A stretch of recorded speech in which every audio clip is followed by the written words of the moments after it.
Yes, right now it's currently simulating a cut. Now we'll just run it a little bit through its paces here.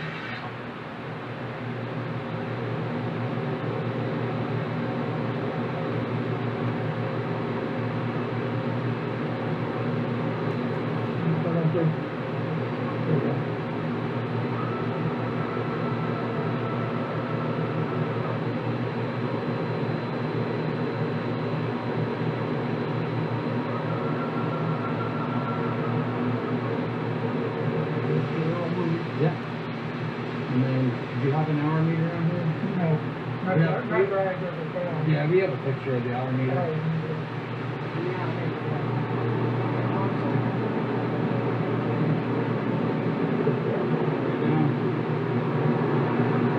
Just have the chiller.